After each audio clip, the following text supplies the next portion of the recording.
Busy ako ngayon.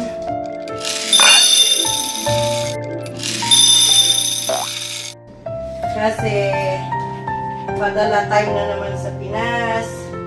Meron akong 3 pamilya. Ito, letter B para hindi ako malito. Batangas. Ito, letter B, Pampanga. At saka ito, Cagayan Valley. So, ganyan ako magpadala. Hinihiwalay ko muna bago ako maglagay sa box para hindi malito. Ito yung mga pinaglumaan ng mga anak ko. Yan, paningit ko sa mga boxes. Marami pa. Maglalabas pa ako. At saka ano na rin, nakakapanghinayang dahil hindi naman sila sila. Mga ano din, mga ayaw na nila. Yan. Calvin Klein, mga sweater. Yung mga alam kong gagamitin nila sa Pinas. Yan. Ilalagay ko dyan. Saka ito. Maraming sapatos. Mga pinaglumaan ng mga anak ko. Ayan o, mga bago pa. Ayan. Naliitan na nila. Naglilinis kasi ako ng mga ng closet namin. Ayan o, gaganda. Kaya, ayan pa. Ito, dito ko ilalagay yung mga ay, nabayan. Ito pa dito. Maliit na lang yung tirahan namin. Ayan, lahat to. 5 boxes. Dahil lima ang pamangkin ko sa Cagayan Valley. Tig-isa rin nila. Kaya dito pupunta yan. Kanila. Taon-taon yan, ganyan. Ganyan ka. Mahirap mag-ipon dahil may presyo din ito. Ito na Cagayan. Mahilig din yung mga pamangkin ko ng pabango. Mga lalaki yon pero mahilig sila ng Victoria's Secret.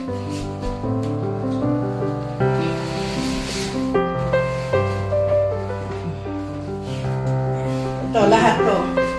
Pupunta ng Cagayan dahil 5 yung pamangkin ko. Isa nila. May mga baby pa. May mga maliliit pa yan. Ayan. Ito, 2 sa Batangas. 2 pamangkin ko. Isa sa Pampanga. Ay, isa. Kulang pa ako niyan, Pringles. Ay, ang hirap kaya. Mahirap mag-isip. Kulang pa. Wala pang sabon. Ano pa? Delata. Kunti pa lang. Chocolate. Spam. Chocolate, meron na. Kasi yung iba, malalaki na rin eh. Hindi nila na eh. Parang sa Pampanga, dalaga na. Siguro, Ferrero. May din, toothbrush. Lahat yan, pare-pareho. Ayan, pati yung pinaglumaan ni pare ko na pinangbablog niya noon na Samsung. Madala na rin yan. Mapapakidamangan pa.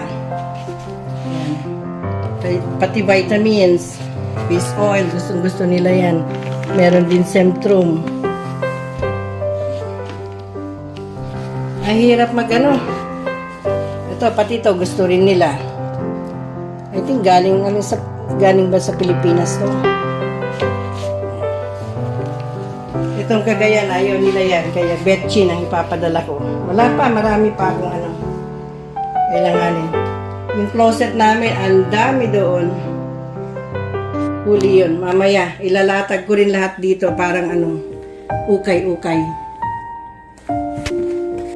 Ito, minsan iba-iba rin yung mga laman ng bagahe. Kagaya nung sa Pampanga. Dahil mahilig yung hipag ko at saka yung kuya ko ng kape. Marami silang kape. Yan. Marami. Meron din silang Starbucks. Nagiling na to. Para hindi nila problema. So, sila maraming kape. Itong naman, kapatid ko dahil may high blood, order niya sa akin decaf. Konti lang kasi minsan hindi niya nauubos ang taon siya lang nagkakape. Minsan tumitigas daw yung niya. Ito naman sa Batangas. I think hindi rin sila gaano may creamer din.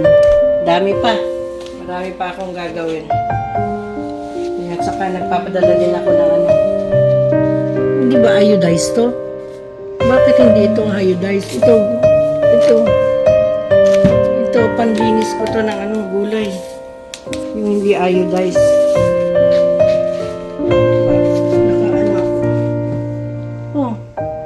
Hindi rin ito iodized. Ay, hindi. This salt does not soup. Yeah. Bakit ba? Mali-mali yata yung ibigay ko. Ito iodized. So, ito kulang. Mga ito, pinanghugas ko sa mga prutas sa kagulay dahil maganda raw sa bago iluto. Ito na iodize ko. Hello, hello!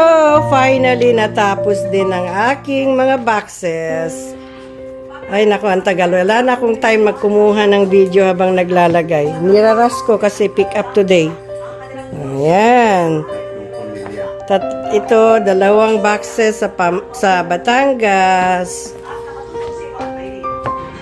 Ito naman sa... Asan yung bulilit dito? Ayun. Ito naman sa Pampanga. Yung 2, ito at saka ito. Iba pa lang. Cagayan Valley. Finally. Surprise to. Hindi ko sinasabi. Kasi last year, ganyan din ang ginawa ko. Humabol sa Pasko. So, ngayon, pipikapin ngayon. Same last year, 24 din. Hahabol pa to. Matutuwa na naman sila. Bale, libre ang groceries ng 3 months. Okidoki. Pinick up na nila ngayon yung aming padala. Hopefully, makakarating sa Pilipinas bago mag-ano yung ano.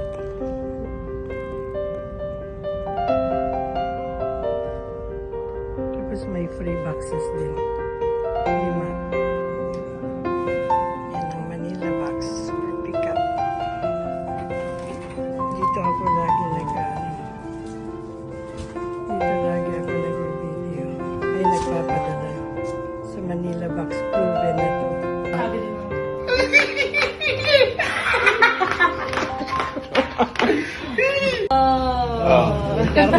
Pagtagaytay.